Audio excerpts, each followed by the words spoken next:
The night I waited for the bus to go to my friend's house was a Monday night. Normally, I never went over on a weekday.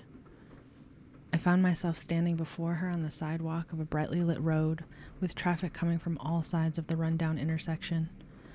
After our customary greeting, we marched across the street and up a steep hill to her apartment. We blathered as we lounged in her room, and then decided after a moment of boredom to go for a walk around the neighborhood. Though it was not a normal time a person might decide to go for a stroll, we were used to the ominous night, often calling ourselves nocturnal, since the night was the time of the day we were most active. We passed house after house, and then finally turned left by a traffic circle at the end of the desolate road. As we trudged through the gloomy community, we discussed our woes of adolescence. Engrossed in our conversation, we continued our journey down the eerie road, carelessly tittering away.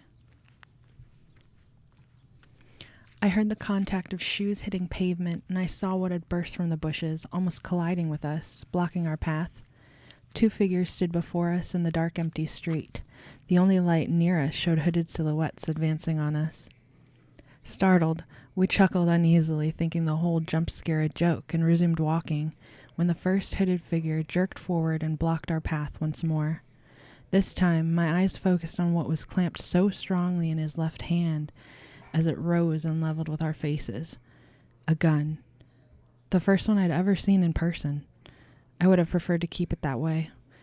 My muscles locked in astonishment, my eyes widening at the black metal handgun as it stared me in the face. It all became a blur when the man with the gun stepped forward, roughly grasped my friend's arm, and hauled her over to the darkened bushes he and his accomplice had burst out of moments ago. It was as if I was watching a terrifying movie as my heart began pounding. I watched in horror as he balled his fist and struck her across the face. Stunned at what I was witnessing, I stood helplessly in the middle of the street and watched as the other man in blue rushed towards me and restrained me. Shocked, I didn't try to fight as the man punching my friend began hitting her with the butt of the gun. I watched my friend and the man struggle as they tumbled toward the ground when I noticed I was being led away from the scene. It was this moment my instincts kicked in. I struggled and pleaded for them to stop, repeating my words again and again. That was when I saw that I was being led to a car, with all the doors open and the engine idling. I heard a commotion behind us and realized my friend was being dragged towards the car as well. I abandoned every and any thought in my head that someone was going to come save us. I couldn't rely on what I'd seen in movies. There was no hero. I had to fight. I snapped out of my daze and thrashed as hard as I could. Surprising my captor, I broke from his hold and faced him as he clamped onto my wrists, digging his fingernails into my skin. I broke away and began screaming for help and heard tires squealing behind me as I ran. I turned around and felt tears cascade down my cheeks as it struck me. They had taken my friend. The next hour and a half remained a living nightmare.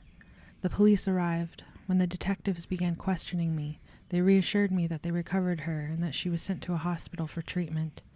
It wasn't until after I arrived at the hospital that I found out that she had been sexually assaulted and beaten badly. The night my friend and I were attacked, everything I think about changed. It influenced my life and my perspective on what makes me happy.